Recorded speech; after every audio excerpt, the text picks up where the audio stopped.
Hello, this is Diane, and I'm going to use my notes for this just to make sure I get all the details out to you.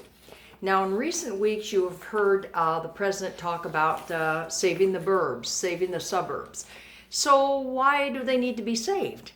Well, the short answer is the Obama-Biden administration put in place a process of transforming the suburbs into crime-ridden, overpopulated areas by removing their tax base and giving it to the cities, outlawing single-family housing, and annexing the burbs to the cities without a vote of the people. Without a vote.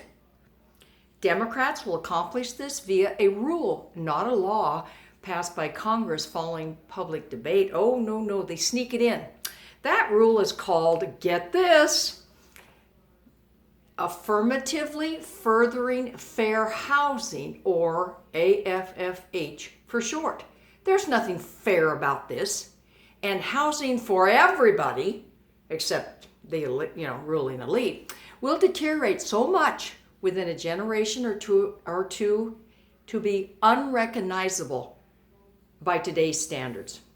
This rule takes away decision-making from local communities, such as zoning, and gives it to the federal government. It is a top-down approach wherein voting rights and input of local residents will be wiped away.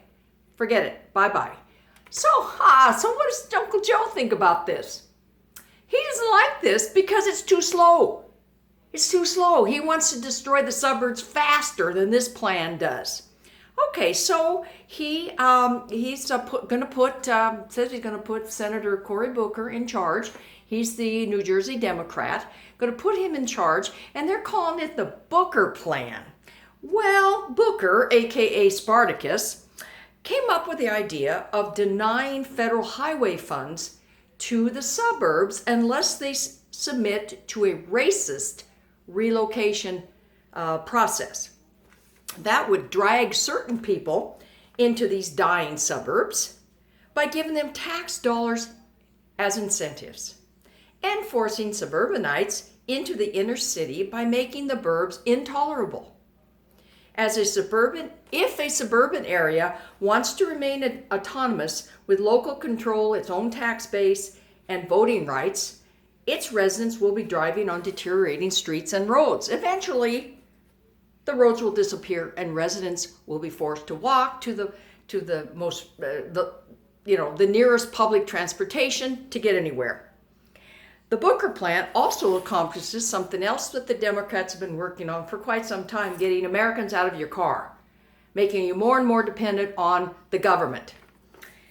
As the public slowly becomes aware of this scheme, it will be sold to Americans using the racist lie that suburbanites are all lily white like me, and that the inner city residents are all minorities.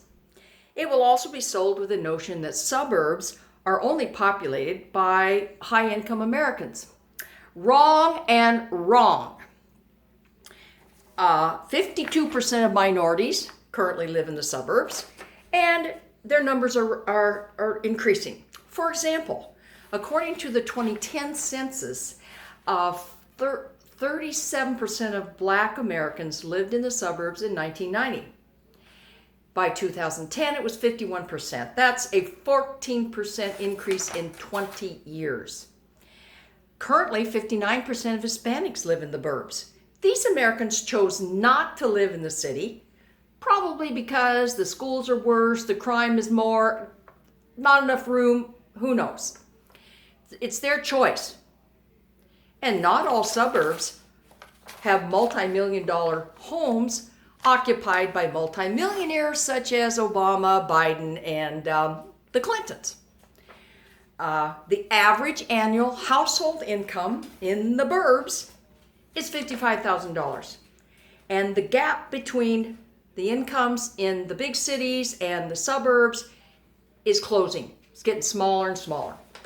And if you think the wealthy suburbs where Biden, Pelosi, Booker reside, Do you think them and the other ruling elites, their suburbs will be destroyed right along with your suburb? Well, you haven't been paying attention.